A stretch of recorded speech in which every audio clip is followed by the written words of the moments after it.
All right, Kiss Army, welcome to the KissFAQ Podcast. Thank you for giving us your time today and letting us into your head. I hope we don't do any damage. This is a Kiss-related podcast by the board, for the board. We hope that you enjoy.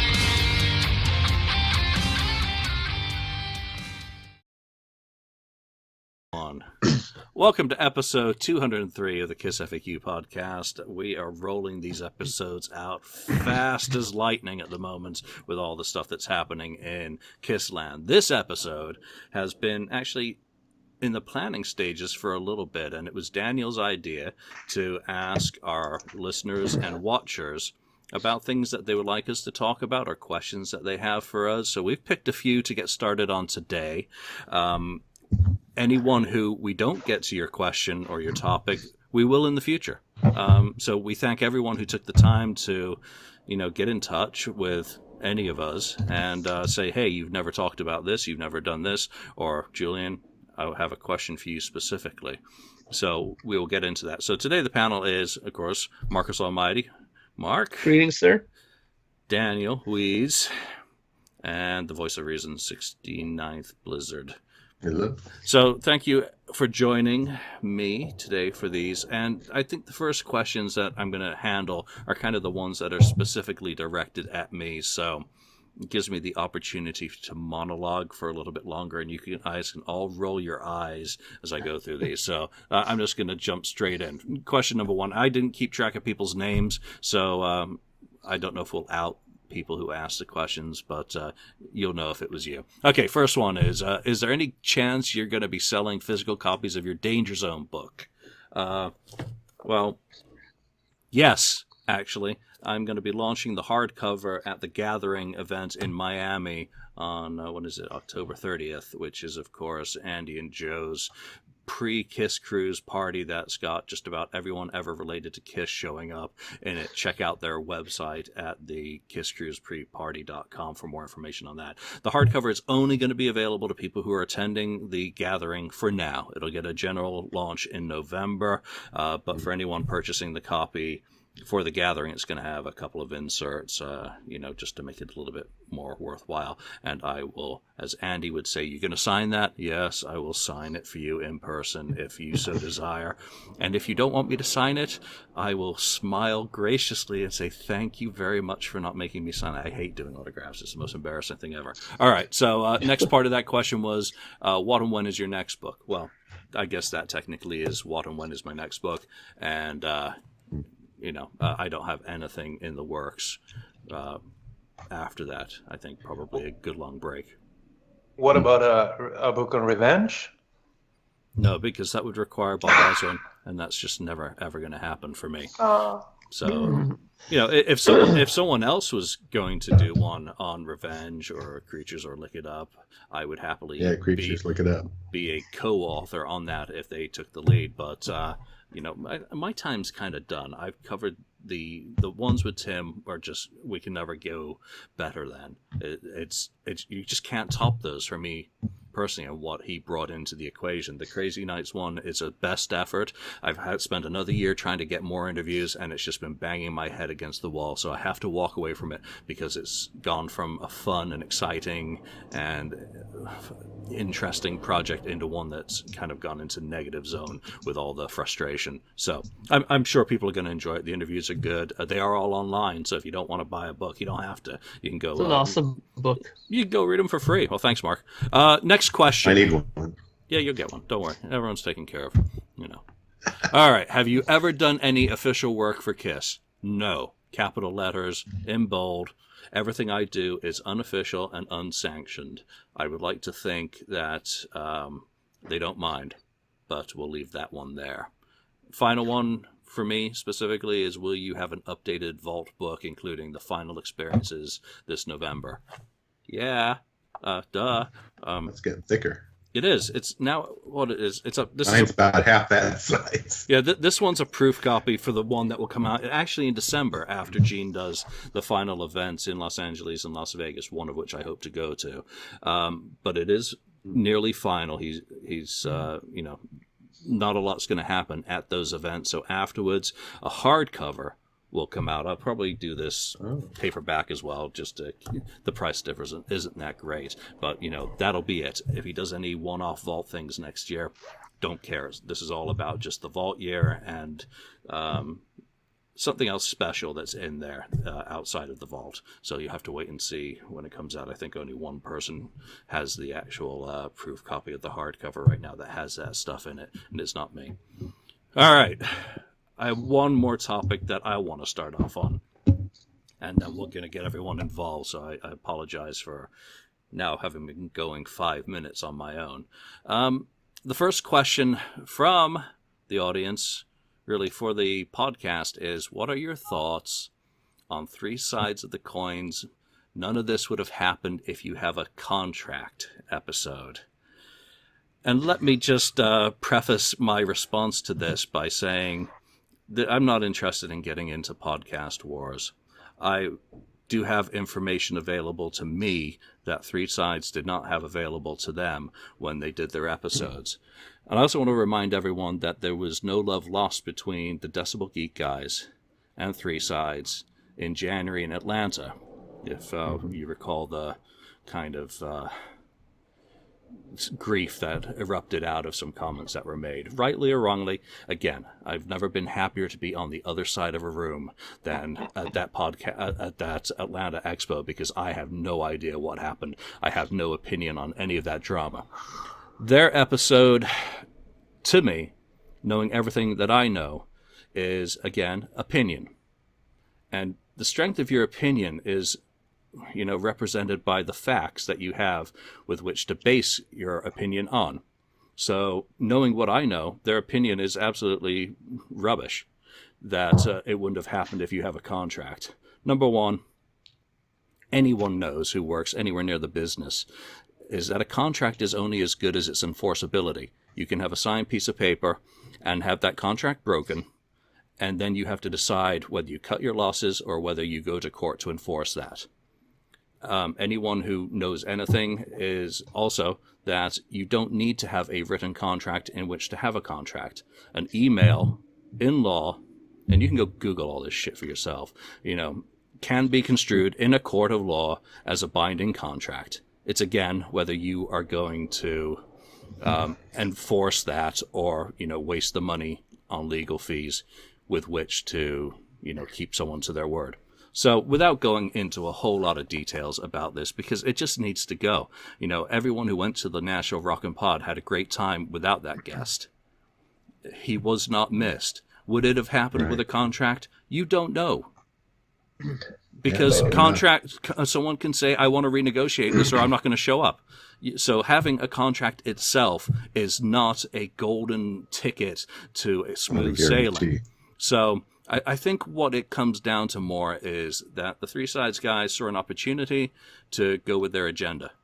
And that's fine. That's if they want to do that, if they feel that that's the way to go, then that's great.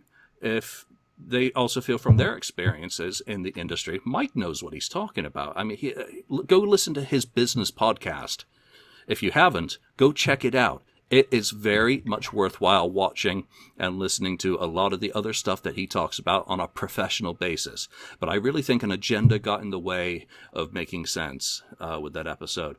And at the end of the day, people watched it, people enjoyed it, because I know some people were mad about the Decibel Geek guys, but it is what it is. So I just don't think that saying this would not have happened without a contract, if you had a contract, is correct by any means. Ken, any thoughts on that before we move on to stuff that are way more interesting? Well, we had an episode where I went on I talked about that thing and about that, and I went on a little rant.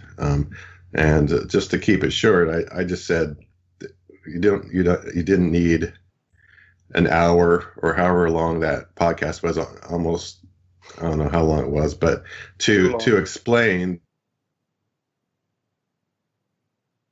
more, stick it in someone's face that was trying to do the contract, who was new to this, same as people being new to writing books.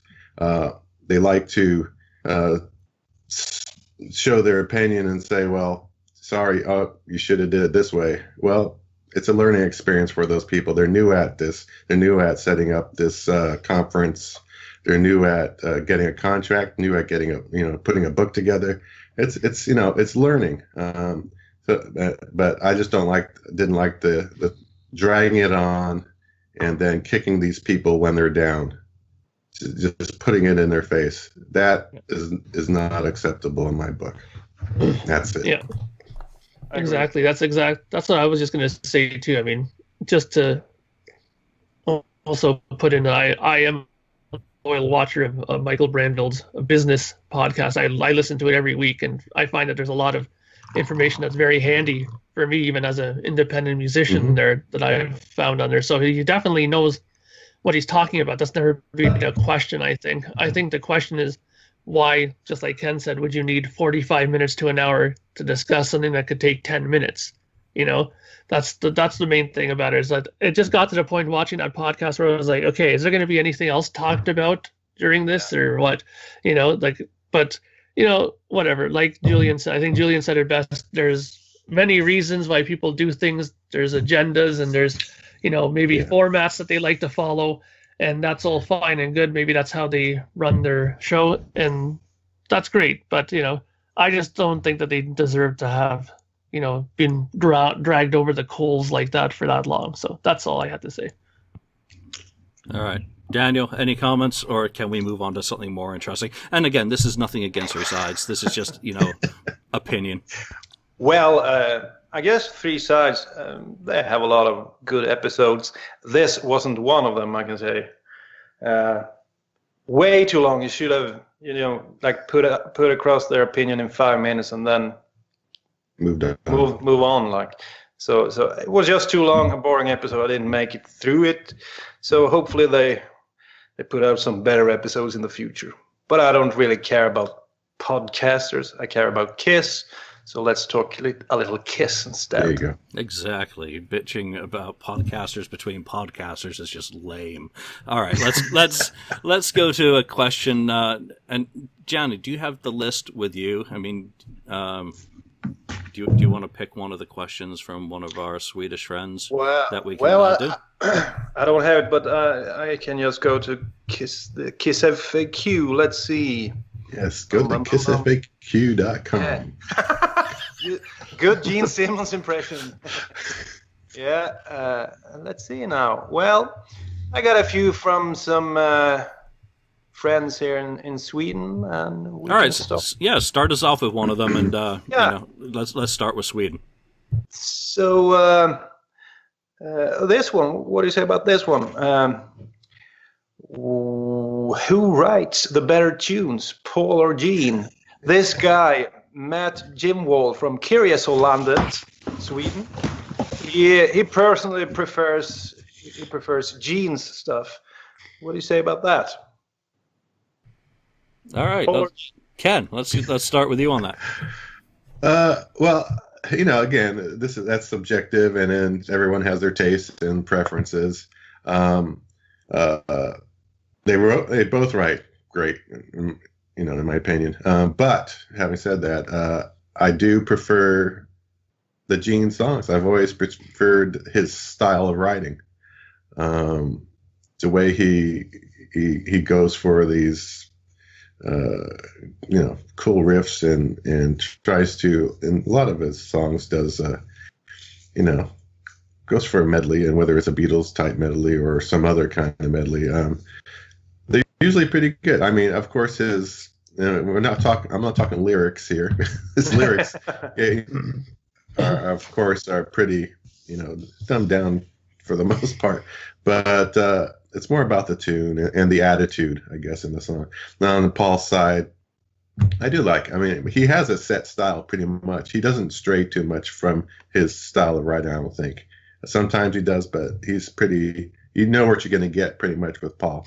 Gene can take left turns sometimes, especially as seen on The Vault, which is, I like to see a lot of what he wrote on The Vault. And a lot of those tunes are very, very good and different. So, yeah, it's just a preference, but Gene has always been the one that I like. It doesn't mean he's a better songwriter in general, but I just prefer his songs. All right, Mark, what's your take on Matt's question to us? Well, this would be a difficult question to answer if we were only talking about the records from the beginning to, let's say, like up to Love Gun, because I think from that point they were pretty good writers, both of them. Like they both had their strengths, and they really showed that in those records. Once we start getting past there, like when we start getting to like Dynasty or even past then, I start feeling that Paul has the more stronger songs, mainly because I think his focus has always been on Kiss. Gene has a tendency of having his attention stray to many different things, and not only just musically, but just in his personal life. And I think sometimes if you're not focused on the ball at hand or the thing at hand, then sometimes you don't have your concentration isn't as strong, and you don't write as strong material. I think because Paul's always been so dedicated to Kiss, his writing always shows that. Like, I mean, if you go to like Animalize or Asylum, there's just no question who has the stronger songs on there. And it's mainly because look at how much dedication each of them had toward the project. I think that kind of answers it for me. So for me, I always think it's been Paul who's been the stronger writer. Nice. Okay. All right, Daniel, what's your answer? Well, I'd have to agree with what Matt's saying, that Paul kind of took over. But another thing is that I do like a lot of Gene's songs that he has co-written with other people. I'm not sure how much Gene has to do with those songs, but songs like, from the top of my head, Unholy, one of my favorite Gene Simmons tracks of all time. I'm not sure how much he had to do with it, because I guess Vinnie Vincent had a lot to do with that song. I do like that one. And then you have songs like War Machine. Was that? Yeah, that was written with Bryan Adams. But Zero to do with that, really. Yeah. But at least his singing on that one, I don't know another singer. I'm not sure I would like it as much. I think it's one of his stronger vocals. So, but he kind of saw the potential of the song. At least he saw this is a song that would suit me and suit my character, and he went full demon mode. And I do like the Gene Simmons demon songs, but most of them he hasn't written himself. Then of course you have God of Thunder, but that was written by Paul. So I'd say Paul is my favorite, but I do enjoy Gene's. He has some good songs, but he hasn't written them all by himself. All right. My answer on this is, Matt, who writes better tunes? For me, I'm Team Paul. From the beginning to the end, it's always been about Paul songs for me. Whether it's Love Gun, whether it's I Still Your Love, whether it's Sure Knows Something, I Still Love You, 1,000,000 to 1. Every time... Oh, no. What the hell is it? The one on Revenge. Shit. Every time I look at you. Thank you. I was heading into the one on Live to Win there, and that is not one of them. But no. For all of that, I do. My favorite Kiss song is Deuce. So go figure.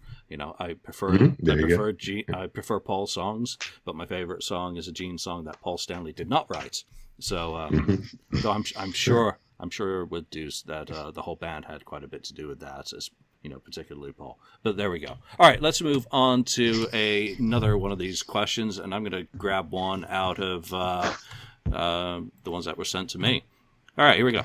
It seems like everything the lads do these days is received cynically, negatively.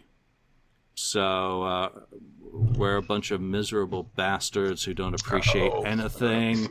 And not us specifically. I think it's referring more, to the Kiss Army in general. Daniel, go with that. You look like you're itching. I don't agree.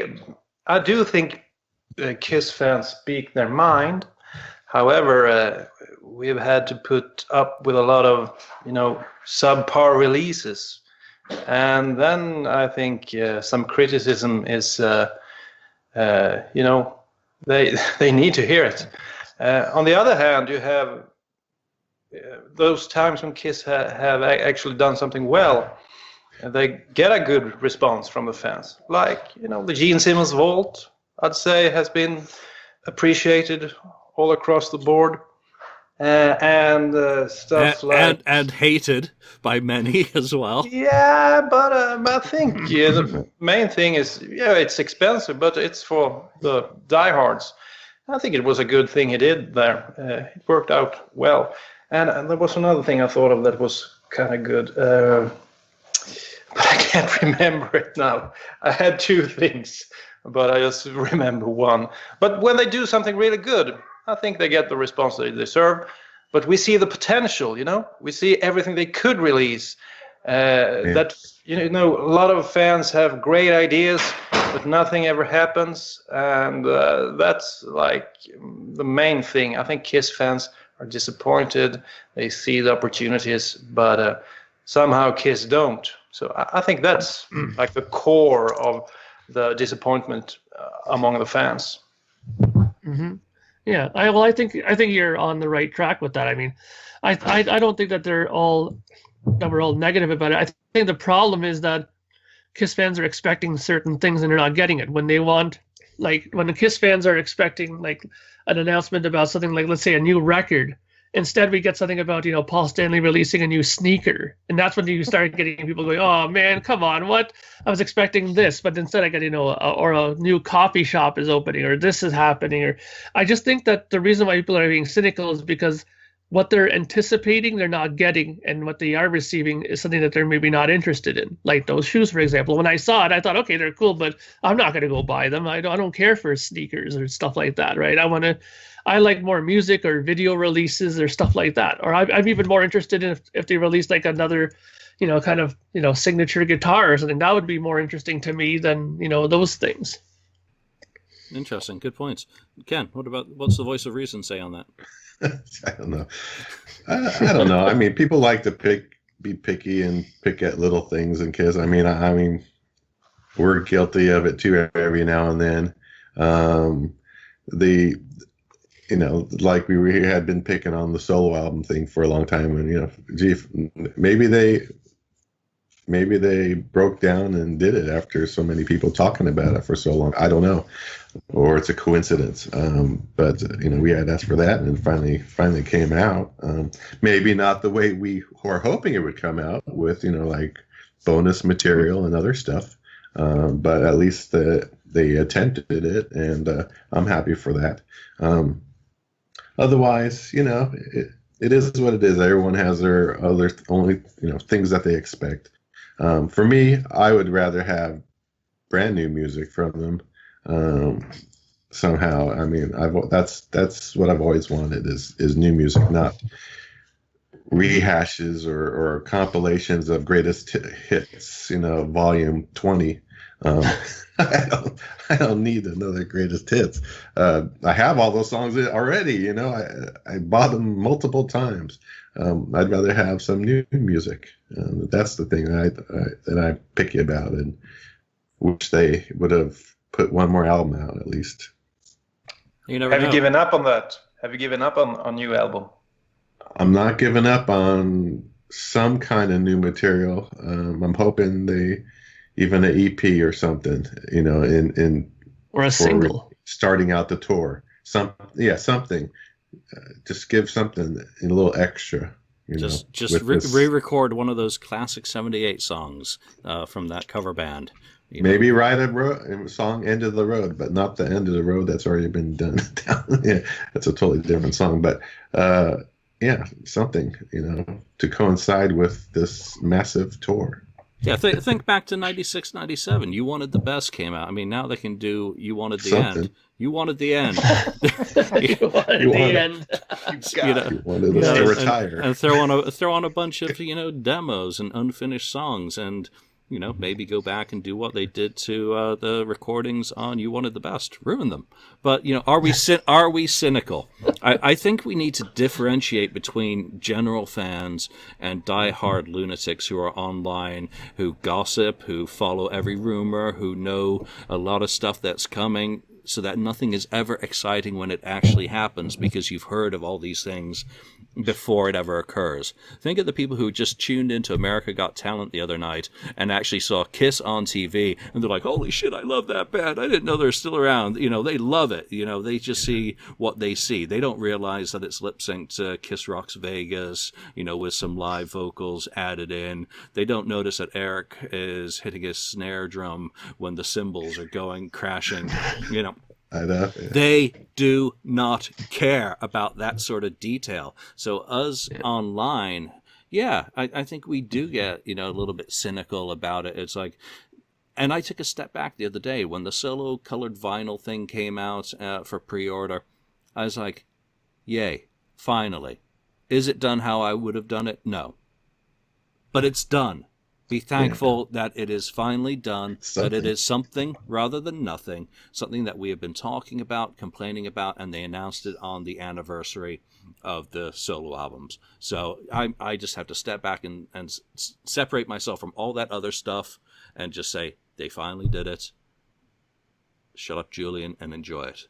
So, I think it's balanced out. There are some people who go through this life who enjoy absolutely everything. There are some people on the other side of the coin who enjoy nothing and want to moan. I'd like to think the majority of us are somewhere in the middle, where we enjoy some stuff and we're cynical about other stuff, and it's all fine. At the end of the day, we like what we like.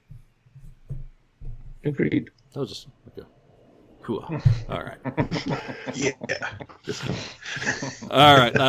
Let's go to another one that was sent to me, and that's assuming Vinnie Vincent's 2 concert appearances in December actually happen, how viable do you think he will be after all of his 2018 cancellations and unsatisfactory history? Well, number one, there's only been one cancellation that he did, and he was canceled on the other way around. I don't think he's got a tremendous amount of unsatisfactory history, at least in 2018. He showed up in Atlanta. But if these shows in December happen, I think that makes him more viable if they happen. It's kind of an advertising card that, again, Derek Christopher will have delivered Vinny onto the stage, and Vinny will have performed both electrically and acoustically. And that can only be good things. Whether or not he has any expo appearances or anything else in the future, who the hell knows? I mean, it's all down to how those relationships went at the ones that he has done. Whether, if they were good, then word gets around that they'll be good. And I'm talking from a promoter's point of view. And if they were not good, then that also gets around. So he makes his own bed and he's going to sleep in it. So, Mark, what do you think? Yeah, I agree. I mean, I think he has more to gain if he does do these shows properly, because I think right now the vibe that I'm getting is that there's a lot of, well, maybe not a lot, but there's a percentile of people who are anticipating that he's going to cancel. Like, I just get that feeling. There's a lot of them out there who are already thinking that he's going to botch it, you watch.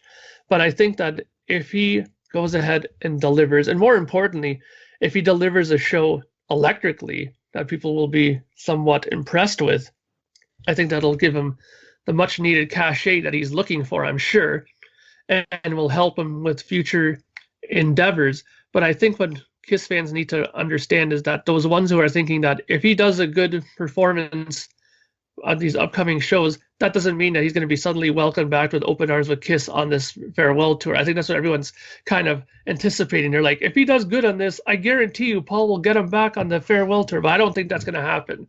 I think that he should just be happy if he does a good show. It'll help him with his own kind of shows in the coming years. And that's only to benefit him. He could maybe make a decent solo career out of it if he continues to, make things good for him. But just don't think that these shows are going to do anything to get him back onto a final tour with Kiss. Ken, what's your thoughts? Yeah, I don't know. I mean, it's it's his history where he was gone for so long and just disappeared, and he came back and whatever he didn't appear at this Rockin' Pod thing because whatever happened,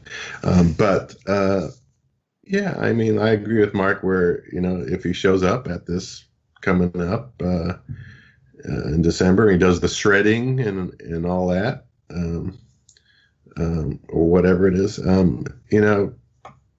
It's going to only help him. And maybe it'll help him if he decides, hey, I see he can really play guitar still, electric guitar. Yeah. And then if he goes on forward to releasing some music or new music, you're going to say, well, yeah, I'll probably buy it because I can see he can still do it. And we already all know he's a great songwriter. So I don't think that's going to diminish at all. If you're, a pretty good songwriter, you're going to stay a pretty good songwriter.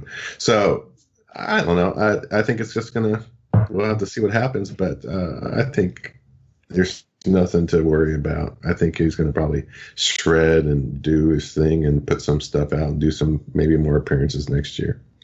Nice. Good thoughts. Daniel? I do hope Ken is right, but I have to tell you, I got a bad vibe about this guy. I mean, everything I've seen since he came back has been, he seems very fragile, and he seems extremely weird. The way he spoke to Gene when they were together, it seems he's just like a extremely weird guy. And that's when he's prepared to go on stage and talk about interesting stuff. Just imagine how he's when he's a little bit, stressed out and not. He doesn't have everything under control. People put pressure on him, and I don't think it will work out well. But I do hope I'm wrong here, because I do like a lot of Vinnie Vincent stuff that he did with Kiss, and I'm not even sure he can play. I don't know why. I remember when he was in Sweden for some sort of convention back in the 90s, and he went up on stage and played with a cover band, and he just played the chords. He never played the solos, and he said it was because he had some reason why he didn't do it. But you can't forget how to play, but somehow I think something has happened with the guy. He's just like way off. And I don't think he will succeed, unfortunately. I think he will just disappear again. But we'll see who's right, me or Ken. Mark, as a musician, what do you think on Daniel's take, that he's kind of maybe has forgotten to play? What do you think from that perspective as someone who does play on losing one's chops, or maybe arthritis or age, or all of the factors that come into how one does play properly, and especially at the speed which Vinny originally did kind of perform?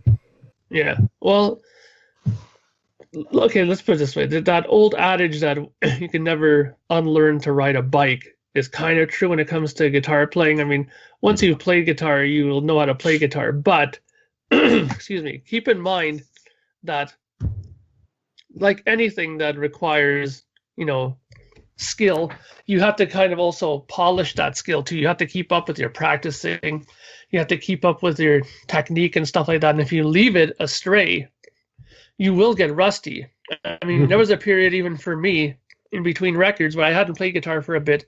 And when I first picked up my guitar again, started playing, there were certain things that I was able to do no problem that I found, wow, I'm having a little bit of trouble playing this now, and realized that it was because of lack of practice. And sometimes your calluses and your fingers start getting soft again. You have to build them back up again. And, if Vinny is being truthful and saying that, for the last 20 years he's been playing, then everything should be fine. But if he hasn't, then he has a lot of catching up to do, because your fingers are going to get soft. Some of the muscle memory is going to be gone from your playing technique, because your left and right hand have to connect and be one when you're doing some of these really fast things. And there's a lot to it. And let me tell you something, like my wrist, I don't know if you can see that, my wrist here is a bit swollen from the other day. I was taking my dog out, and she went and she yanked my leash, and I whapped it against the door, and of course it nicely swelled up, because I still sometimes have a little bit of problem with a form of arthritis as well in some of my joints. So if I ram something, it'll swell, but it'll go away with time, and with if I put ice and stuff like that in there. If you know how to do the things to treat it, you can get past it. I mean, Alex Lifeson, for the last of the whole farewell tour that they did for Rush, He had really bad psoriatic arthritis in his hands, but he said all it took him was 10 minutes of extra practicing backstage before every show, and he was fine. Now, once you know your body and how to take care of it, in that sense, you can get away with, playing at a close to peak level performance. Is Vinnie Vincent doing all these things? I don't know. But I can tell you that as a guitar player myself, I keep up with these things because I want to make quality records and make good songs for people. And you can't do that if you're not in a good performing state. So, as a guitar player to a guitar player, I really hope Vinny's keeping up with these things. And I hope that he's, practicing at home and going through some of his rudimentary stuff to get his chops back up, because if he does, I think he can do it. He's shown before he can do it. It's just a matter of getting yourself built back up to that point again.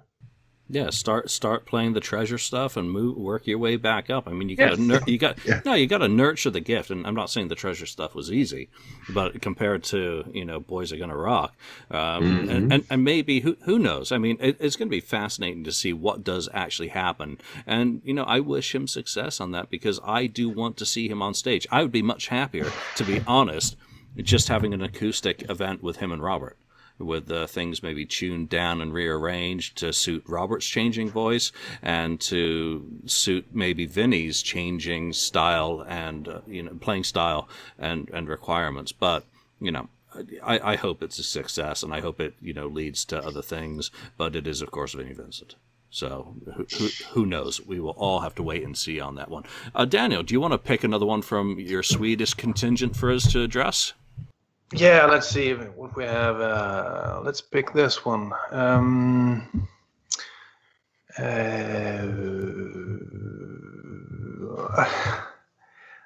don't know.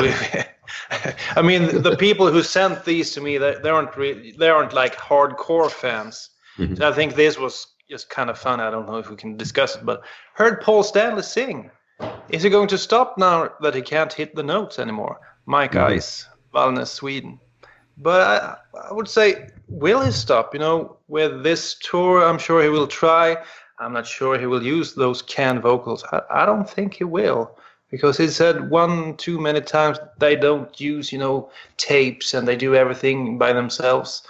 So I think he'll have a go at it and try singing. And unfortunately, he's going to fail. But what's interesting is what happens after Kiss, because after this tour, will he still be releasing records? Hopefully, and maybe he can do it in the same way that he did when he performed on Ace's album a few years back. He did that Paul Rogers song. Sounded great. So if he gets into the studio and is able to sing, those kind of songs, I think he will continue, and he might even release his next solo album, Hoping to Live, or whatever he talks about. Live. Yeah. So that's the next one coming up. So I'm hoping for that. But as far as singing live, he just can't do it anymore, unfortunately. And hopefully they perform less Paul songs than Gene songs on the final tour. Yeah, it's a brutal situation for a singer to go through what Paul has been going through for quite a while. I mean, the question, is he going to stop now that he can't hit the high notes or the notes anymore? Yeah, they've announced the end. How are they going to deal with it? I don't think you're going to hear any of them pontificating about backing tapes. I don't think anyone's going to say anything. We're going to show you how the big boys do it, and I think they're going to use a lot of explosions and fire and bright, shiny things to shock and awe the audience into not noticing any areas where there is weakness vocally.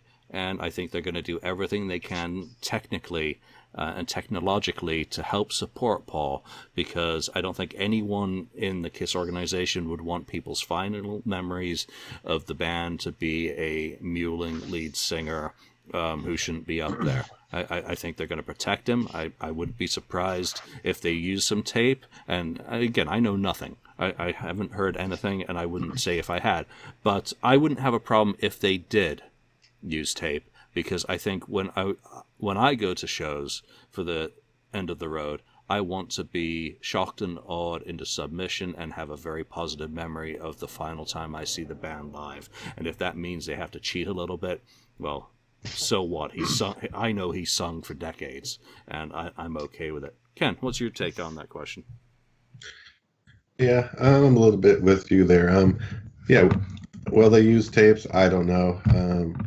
I'm not concerned about it. But I was thinking, when I'm at the show and he's not using a tape, you don't, when you're there, you don't notice it as much as when you watch. Well, as much as when you watch it on a video or playback or YouTube or whatever. It stands out a lot more that way. But they may use something. I think they may have to. I'm just thinking they may have to do something.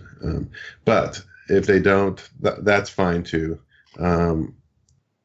It's acceptable. If you can get through it, and it's not too glaring as part of the show, it's okay. I mean, the last show I went to, his vocals were not where they are now. They were a little bit better, but they were still, it was noticeable to me. But when you're experiencing everything going on, you're still having a good time. And that's what it's all about, is to have a good time at these shows. So, Mark. Okay. I'm gonna say this. First of all, I'm not one to gloat, but wasn't I the one who brought up the thing about the canned taped vocals and saying that I think that there could be a good possibility? When I saw that America's Got Talent thing, on one hand I was smiling because I was saying to myself, aha, I knew it. I told you he was going to do it, and they did do it. And the thing is, like you guys said, what's most important is people leaving that show saying, that was a fucking great show. I loved it. I had such a great time. The pyro was amazing. The lights were great. They were great on stage. And I think very little people will bring it up at the show. You know why I say that? Because after that performance was on and I looked at the Facebook comments, there was a hell of a lot of people that were saying, no, man, that was live. That was live. That was live. There was a lot of people who were convinced it was live. So if those people were convinced, and some of them were pretty, Kiss fans that I've seen regularly posting, who I would put into more of a Kiss, like, loyal kind of fan, then the Joe Blow fans, like the Johnny Come Lately ones, they'll for sure never pick up on it. There's no way. So if they go that route, I won't be surprised. I'm not gonna belittle them for it, because, like you said, a 2-3 year tour, if they're planning to do it, Paul would hardly get through 6 months doing it with all his normal voice.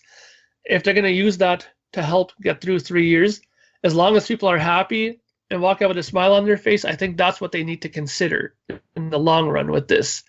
So I think that you're going to see, better yet, you're going to hear a lot more canned vocals to come, I think. And the other thing that Daniel brought up that I want to bring up is, I think that he will continue singing, but I think he's going to be doing more of the stuff like his, what's that thing, the Groove Station, or what's that Soul Station thing that he does? Soul Station. I think falsetto. He can do falsetto.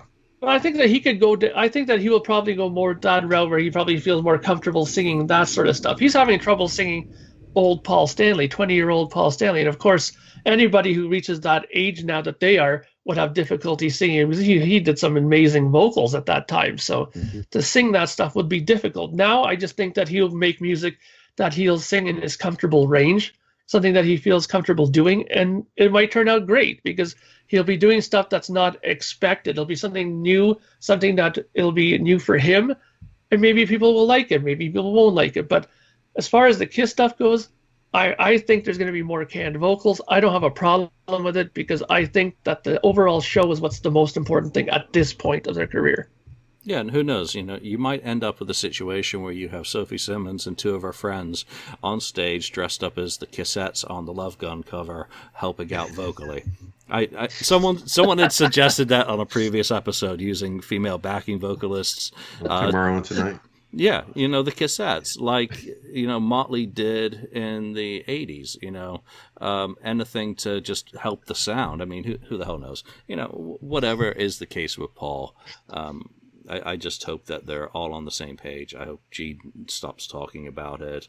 The fans aren't we're not going to stop. I mean, it's just so noticeable, even that show in 2017. But again, it's like the thing I mentioned earlier about the diehards, and we hear everything online and we overanalyze everything. Yeah. So is it possible for you to turn off that radar when you're at the show, or are you automatically listening and tuning into those weak areas? It's a tough equation, and I think the vast majority of people, I would hope that they don't notice, but I have heard people come out of shows and talk about it. So whatever the case, I hope they deal with it. We've got one more question from Sweden that I've got queued up for today, and it's a fun one. Henrik, and I'm not even going to try and say your surname, from Stockholm. Which Kiss lineup is the best? Personally, I'd like to have seen the Lick It Up lineup with Vinnie Vincent for a few more albums. All right. Okay. Thank you for the question, Henrik. Daniel. Favorite Kiss lineup? Well, it's hard to get past, like the original, thinking about all the stuff they did the years 70. I recently saw a poll on the KissFAQ where you were supposed to vote which year you felt was the greatest Kiss year. And it was kind of a fun poll. And you saw that 77 and 76 almost got every vote. And I guess I have to agree with that, those years being the most important and Kiss at their height. But personally, I wasn't even born then, almost. So to me, it doesn't have the same value as maybe the Revenge lineup, I'd say, because that was when I was the biggest. That was when my Kiss mania was at its height. And I do remember, wanting a new album, getting a new album, seeing the Unholy video, feeling Kiss were back. I loved Alive 3 at that point of time. Loved the way I Was Made for Loving You sounded. Liked the band, wanted to see them live, never got the chance to do it. And then the reunion happened, and I was like, oh, they're killing me. Listening to that, what was the first show that did Weenie for that radio station? The Weenie Roast. Yeah. Weenie Roast. Yeah. My God, they sound bad, I thought. And eventually they sounded a bit better, but I never could get past, hearing Creatures of the Night with Eric Singer on the drums, hearing I Was Made for Loving You crunching through the speakers. It sounded well on the Hot in the Shade as well. So I guess I have to say the Eric Singer, Bruce Kulick lineup, even though I never cared for the way Bruce was on stage. I always loved the way he played on stage. He rarely missed a note. And, like Deuce with that lineup, it's like, whoa, what happened with this song? It's like a new song. It's like contemporary music again. And you felt proud, You could grab your Kiss T-shirts from the closet and wear them once again without feeling ashamed. Yeah, that's a good T-shirt, by the way. And as Henrik Ljunggren, as his full name is, said, he liked the Lick It Up era and wanted to see more of that one. I would have liked to see that as well. But after seeing how Vinnie, how he is, I do understand it was cut short, but I would have hoped that they would have kept him as a songwriter, told him like, this isn't really working out, Vinnie, but we would like to pay you a bit if you could help us write some Gene Simmons songs for Animalize. And then that record would have been great. No, they didn't do that. So, but I'd have to go with a Revenge era lineup, mostly because it was at a time when I was the right age, Instead, as is the case with Animalize and Revenge, they'll just borrow his titles and just take those instead. Ken, what would be yours on this question? Well, okay, the best lineup is subjective, and the thing is, at the Revenge era, they were at their probably tightest as a band in performance-wise. That's why those songs were played at a new level and sounded different, like you said, Daniel. Kind of refreshed them. But having said that, the earlier lineup is the one I go to, and on that poll I chose 77, and that's when I came in to the band anyway. That band had a more of a, I guess you lose, the loose feels, a swagger, more of a swagger to it, and it, a looser kind of feel to everything. And it was a chemistry, it is. You can't deny that there's some chemistry when those original four are together. So that's the band that I came in with. That's the band. Most of the best music, I think, came out of in those years. And if I want to go to listen to the music, I'll go to that before the 80s, maybe, or late 80s. I would say late 80s. But Revenge again was great. I mean, I go back to look it up. Like that one person saying, I agree. If Vinny would have stayed throughout the 80s, I think those albums would have been better. To tell you the truth, the Animalize, Asylum would have even been better than it is. I mean, you guys like it. I think it would have been even better.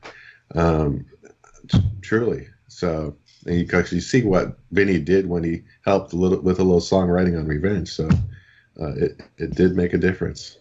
Yeah. So they have 77. Some Kilimanjaro curry powder added into the songwriting in the Revenge era. Mark, for you, what would that be? Well, it's funny actually, just when this question came up, because one lineup came to mind right away, and I know I've mentioned this lineup a few times before. And I think the reason why I love this lineup and it was such a short time period was when they had Ace in, but Eric Singer was drumming. When they did that tour of Japan, that was the lineup that I really enjoyed, because it had the element of the swagger with Ace in there, but it also had the technical tightness that they need with the drumming with Eric Singer. I think those two, when they're together, give Kiss something that it really strives with. I mean, the drumming part is such an important part of Kiss. I think people forget about that. When the drumming is on point, Kiss can be one of the greatest music listened to live. When it's off and it's sloppy, it's terrible. And Eric Singer is a great drummer, and he can do so many things on drums. And when you put him in there, you can afford to have a little bit of a sloppier Ace, because he keeps it so good together, Eric, with the rest of the guys, with Gene and with Paul, that, you can afford to let Ace off his leash a bit and do his aceness a bit more. And I think it really showed on that tour of Japan. I think they did such a great job. That's one of my favorite bootlegs to go and watch. I always watch that one because I think they did such a great job as a band on that tour. And from what I hear too, this is like beyond the point, but they even said though that apparently they got along really good as a band with like Eric Singer and Ace. Like Ace seemed to get along a little bit better with them with Eric in the band. So even that seemed to have worked a little bit that way too. So, but musically, that's my favorite Kiss lineup. I love the medleys they were doing when Ace started to play his own songs and Gene got pissed. That's just classic. That's just Ace. And yeah, my reaction was that was one I was going to mention. I mean, that's probably the best lineup that never had a chance to show anything. When you think about how Eric Singer and Gene were the backbeat of the power of the 93 to 95 era, which really is musically the very, very best that the band ever was. Especially after Bruce had really found his guitar attack in Revenge. I mean, what all of those elements powered 93 to 95, more so than on the Revenge tour, was just an incredible lineup. But for me, there can be only one, and it is the lineup that did Rock and Roll Over, because for me, that whole period is before they became, before Glickman Marks totally had their hooks into them and turned them into a formula. which is represented in 77, 78 for me. It was the last really organic album I thought that they recorded. It was Peter Criss at the height of his drumming skill coming off the Destroyer album, where I think that had done a lot for his technique and his approach. And the same for Ace. I think the boot camp carried on into when they did that album, and as a lineup, they were all still very motivated. The drugs and all the negative stuff hadn't quite done anything. So, you know, it's always going to be the originals when it's which Kiss lineup is best. The originals, because without the originals, you don't have any other Kiss lineup. But you know, it doesn't mean that Vinnie Vincent wasn't a great part of a lineup that was very good, especially when that may have been the lineup that you got into the band with. For me, you know, I could easily say Bruce and Eric Carr, because that is the lineup that I got into before I even knew that the originals existed. So, you know, there is no right or wrong answer, but again, it goes back to it being my favorite album. It goes back to where they sit in terms of their history. It goes back to where they are as individuals and musicians at that point. That, you know, that is the best, the very best of Kiss for me. So, but damn it, the 2001 lineup should have kept going. No one mentioned the current lineup. You know, the current lineup. And they're good. Actually, the current lineup's good. They're fine for what they do. Yeah. You know, and they're not doing Rock and Roll Over. They're not doing Revenge. They're perfectly fine. They're doing state fairs. They're perfectly fine. And, you know, I watched Tommy on stage, and he's doing all the moves. He's paying tribute to the Spaceman. Yeah. He does a fantastic job at what he does. I don't get upset at it. But musically, that lineup now does not hold a candle to Bruce's lineup in the early to mid 90s. It doesn't hold a candle to 73 to 78. And it is what it is. It's still fun to see, and I've seen plenty of shows. So, you know, just because it's not going to get a nod. I mean, come on. Look at where all those bars were on the poll. 76, 77, 78, you know. It's just it is Super Kiss. All right, I think we got time for one more, so I'm just going to grab a random one, and let's see. All right, we'll just go with, would Kiss fans be happier with if the band... Okay, this wasn't proved. Would Kiss fans be happier with the band had the reunion never happened and the band remained in 1995 convention mode? Specifically, more humble, more accessible to the fans, and catering to a more hardcore demographic. That's kind of interesting. For me, I think that was a dead end for the band. But if we'd only known back then that $100 tickets aren't so bad after all, for the amount of time that you get with the band, that would certainly change everything. I think with Kiss, it was never about being in any mode. It was always about following the next opportunity. And they saw that opportunity with the reunion, and they knew that was the opportunity to cash in.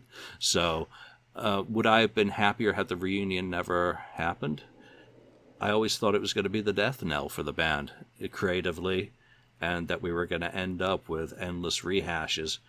You know, I had hoped that the reunion album would have reignited them as a recording band, but obviously that didn't happen. So in hindsight, yeah, I would have been happier had they remained in pre-96 mode, but it would have been in theaters and smaller.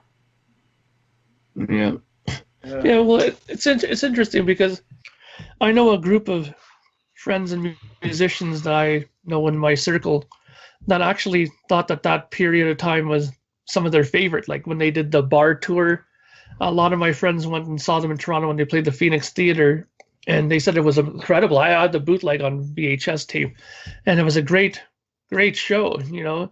And I think there's an element of people now, and I think I even heard I think it was either Chris Sinzak or somebody in another podcast said that his days of going to see bands in huge arenas are done, that he likes to go see bands now in clubs because it is more intimate. You get a more closer feel of the band itself and the music in that capacity.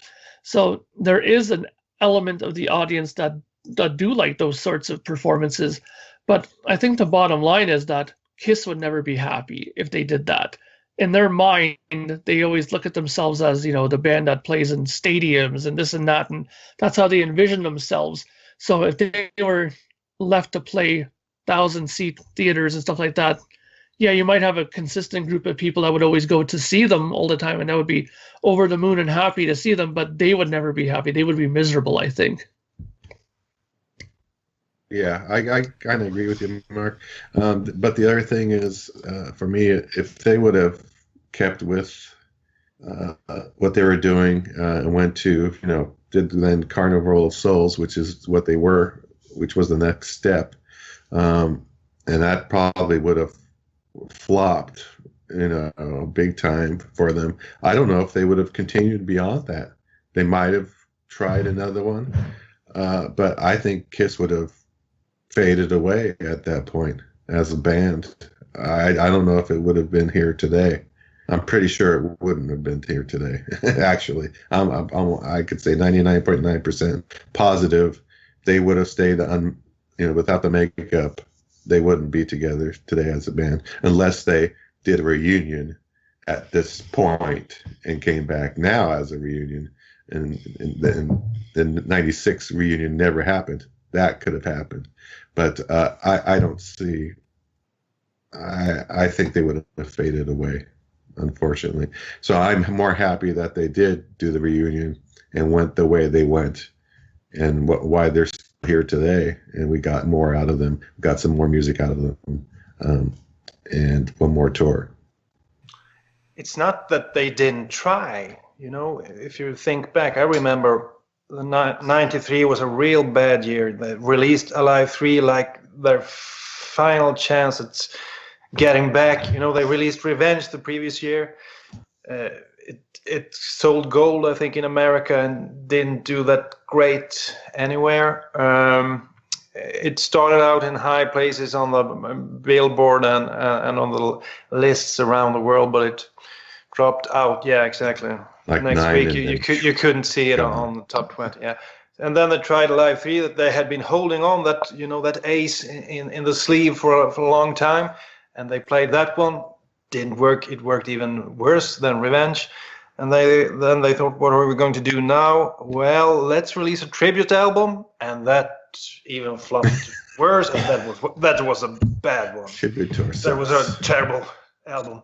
And they played some stadiums in South America, and I remember '94 as a good year actually, because those videos from those concerts instantly went into the Kiss Army, and you could get a hold of them, and they were great. And they didn't have a lot of explosions, and the shows were not very big, so to speak, but they were phenomenal on stage. And then '95, the Unplugged. And the conventions didn't work that good either. So they tried for many years to keep that lineup. And finally they came to the conclusion that there's just no way we can stay in this lineup. We're on a downward spiral, and it will just continue. We have to think bigger. We have to think in other ways. We have to do something different. And that's why the reunion happened. They had no choice if they wanted to stay afloat. So thinking back, I was really disappointed when it happened, but after a few years, I came to realize that there really wasn't any other way to go, unfortunately. Mm-hmm. So you have to remember, they weren't sure themselves that the reunion would work. They kept Bruce and Eric on pay, and then it just exploded, and then, this is what we're going to do in the future. And you got Sonic Boom at least, and a few songs on Psycho Circus, and I don't know about Monster, but at least it's an album. Yeah, and don't forget, Don't Touch My Ass, Scott. Samurai Son, and what's the other one? Venus and Mars, or Rock Show, Venus and Mars, and don't Rock and Roll Radio. Yeah, Rock and Roll Radio. Yeah. So, oh well, is what it is. Some good, astute observations from you guys as always. So that's the first bunch of questions that we've kind of solicited our watchers, our viewers and listeners for. Keep sending them in, because I'd like to do another episode like this. It was fun just to, kind of do some of your questions. I'd like to keep, in future, most of them about the band, not about me. because they're the band and I'm not. So I don't really want to answer questions about me or other podcasts. But got that one out of the way now. So we could have one episode with that as well.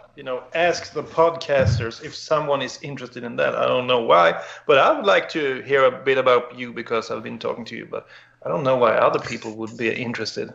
But somehow, yeah. But I don't know either. Now let's see Ken. Who is Ken really? It's a secret. It's a secret. He's Batman. Yeah, No, so that was fun. So thank you everyone for taking the time to write up those questions and send them in to us. Keep doing it. Keep sending them in. And once we get a few more good ones, we know how we like to keep our shows to about an hour. We know how many questions we can pretty much approach, and we'll do another episode that way because I've enjoyed it today. Hopefully you guys have. But I think that's it. Any last things before we go? Because I've got nothing else. Mark, anything? No. Oh, actually, I should probably just say one thing. I was supposed to start my pre-order today with my Project Gemini thing. What ended up happening was there's a few things I'm trying to get lined up for extras as part of the pre-order, and I needed to just hunt down boxes of some of these things that I had of these things just to make sure that I had them before I went ahead and offered it. Nothing worse than saying, I have this to offer, and I find out I only have one of them. You know what I mean? So I wanted to make sure I had stuff lined up. Everything's kind of figured out, and now it's kind of in place. And I need to make the YouTube video to kind of tell everybody what's happening. So that's why it's a little bit behind. And Sunday I will do the pre-order. Awesome. Good news. All right. Well, for now, let's call that a show. Thank you for listening, as always. And thank you, Daniel, Ken, Mark. And we will see you next time. Bye for now. Thank you for spending time listening to the KissFAQ podcast today. All sales are final. There are no refunds. If you'd like, look us up on Facebook or come over to the KissFAQ message board and discuss the topic we've broadcast today. Don't forget to rate us on iTunes, Spreaker, or wherever you've listened to the show. We hope you'll join us again.